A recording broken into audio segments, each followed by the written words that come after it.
About 6 months ago, I produced a video taking a look at the 1660 Super and evaluating its performance on a few projects post-merge, asking the question, what to mine with it?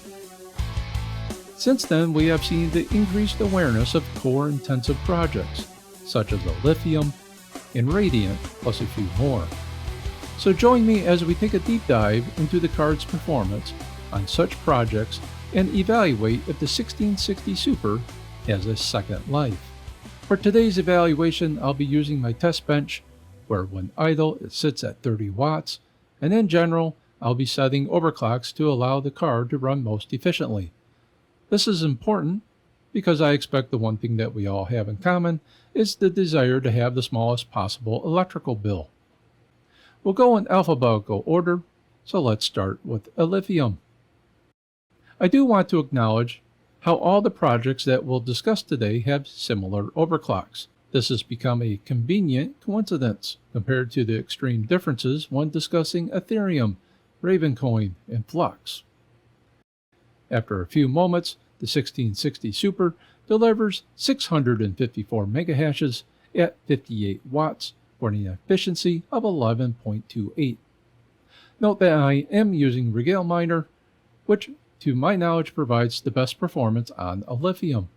To help save time, I'll now share the results to Ergo and Ironfish. While Ergo has been around for a while, I thought to include it since it had previously been known for its lower power draw.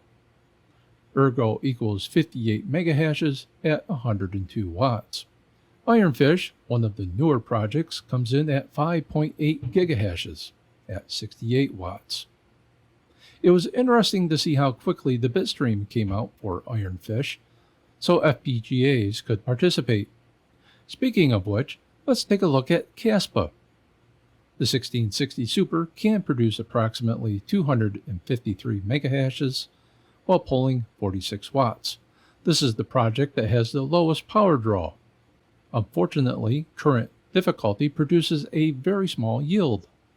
Next up is Novo, which the 1660 Super runs at 972 megahashes and 74 watts. And finally, let's look at the performance on Radiant, where the GPU pulls down 345 megahashes at 49 watts. Now let's compare the 1660 Super to the 2060 Super and 3060.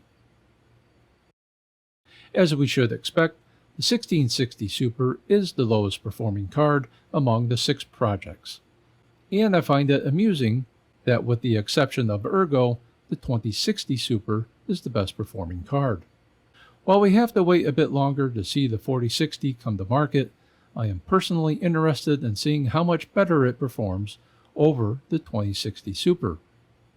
I am not expecting anything that would be called impressive, since the 3060 for the most part took a step backwards from the 2060 Super. Now let's flip the chart and look at the efficiency of the same 3 cards. Now we start to see a pattern that speaks favorably to the 1660 Super. When looking at efficiency and looking at Alephium, Caspa, and Radiant, we can see that there really is no significant generational gain in card performance. That said, before I come to my conclusion, let's move from Team Green over to Team Red and speak briefly to the AMD cards. At the time of release, the 1660 Super's price point had put it into competition with AMD's Polaris cards, such as the RX 580. While I don't own one of those cards, it was generally accepted that the 1660 Super was a much more efficient card. So let's address the question. Does the 1660 Super have a second life? That's a question that can be answered in a variety of ways. If you're the person that prioritizes participating in the decentralization of a network over profitability, or you already have a number of 1660 Supers, then there is a clear answer of yes. The 1660 Super, in general, runs a low power draw and delivers a respectable level of efficiency on some of these algorithms. Compared to 9 months ago, I am a lot more enthusiastic for the card. However, we must be cautious, recognizing the rise of FPGAs on both Caspa and Ironfish. More bit streams are expected, and in due process, the card will not be able to keep up with the rising difficulty of any said project. Lastly, what about the veteran miner who is looking to expand, which is the position that I am in? One could say yes, and present a case that if cards were found on the used market for perhaps $50, there's a place for them. However, when thinking about Caspa, we must be cautious. Would a KS0 from Ice River be a better investment? Yes, it's much more expensive, but think about the number of 1660 Supers you'd have to purchase to equal the same productivity. I think the mining community is in new territory. 3 to 4 years ago, everyone's strategy was very simple. Build a rig and point it to Ethereum. Buy an ASIC and point it at Bitcoin. While it was not that simple, I think you understand my point. Today, we're not buying any video card. We're more mindful of how that card best performs.